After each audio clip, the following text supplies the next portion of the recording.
She let her killer in through the front door and never suspected a thing because they were friends. 14 years later, a single drop of blood finally had a name. But the woman now charged with murder says the evidence doesn't add up, and the video everyone's certain about might not even show her.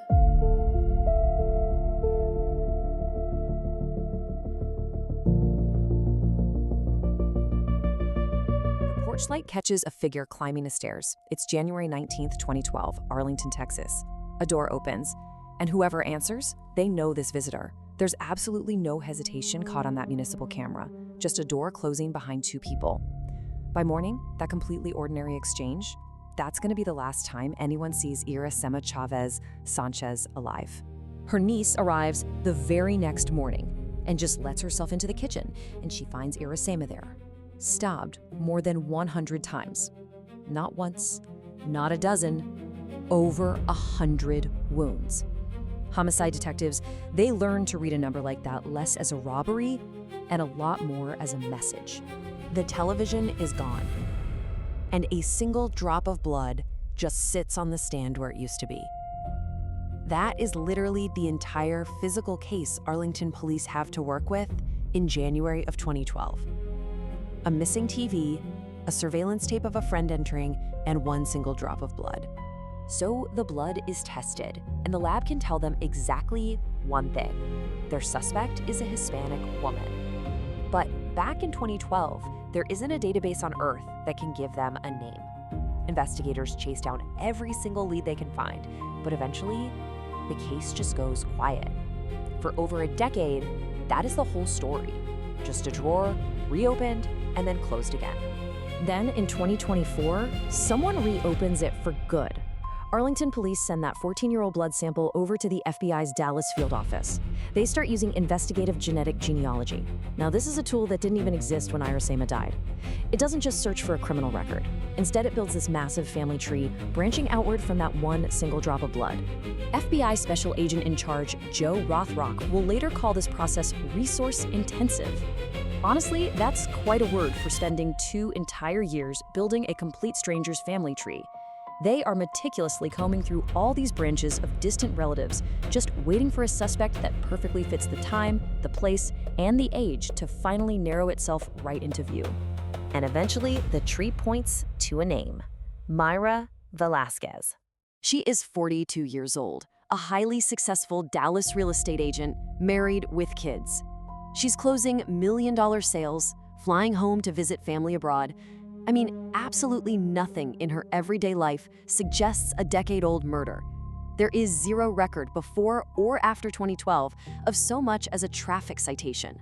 But the tree points directly to her. So in the spring of 2026, undercover investigators quietly watch Velasquez eat at a restaurant. After she gets up and leaves, they patiently move in and collect our garbage. 2 plastic forks, a plate, a cup. If that family tree is right, this trash is the only thing that can finally solve 2012.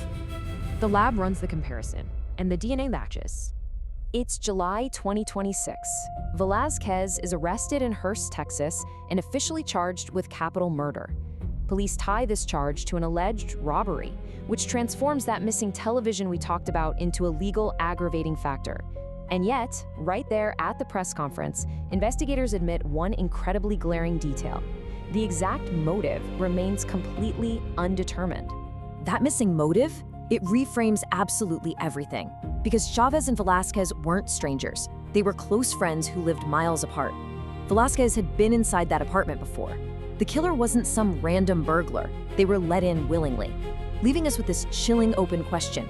Was this actually a robbery turned violent, or was it violence dressed up to look like one? Arlington's lead homicide detective, Tracy Dykeson, is absolutely certain the woman on that 2012 surveillance tape is Velasquez. When she describes the moment they finally made that phone call to Chavez's family, you can really feel the weight of 14 years breaking right through. Everybody who touches a case like this feels that elation when it's solved, she says. Feels that pain from the family. But within days, Velasquez's defense team, led by attorney Dustin Hoffman, start picking at the seams of this case.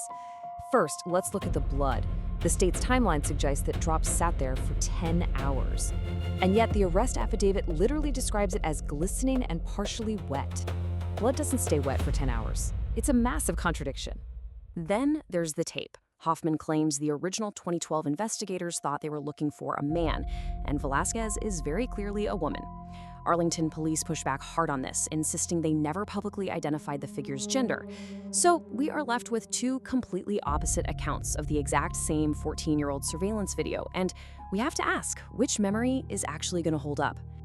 And then there is the plainest defense argument of all. Velasquez had been to that apartment before, as a friend. Her lawyers argued that finding her DNA there proves absolutely nothing, except what everyone already agrees on, that she used to visit. DNA, they say, is not a confession.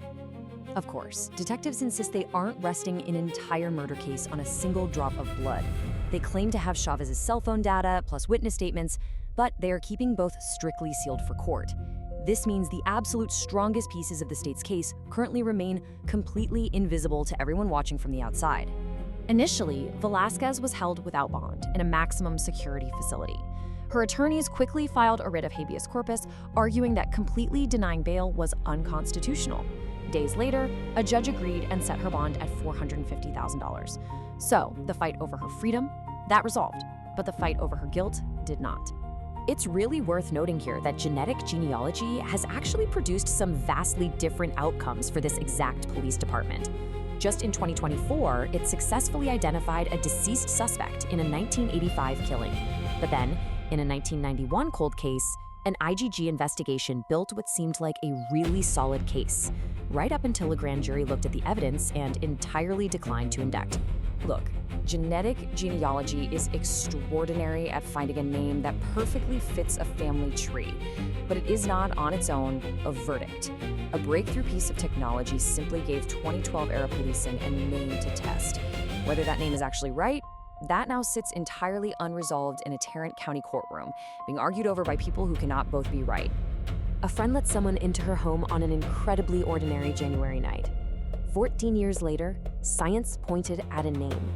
But the absolute hardest part of this story is still being decided by a jury that hasn't even been picked yet. Every story begins with what we think we know. By the end, you may see it differently.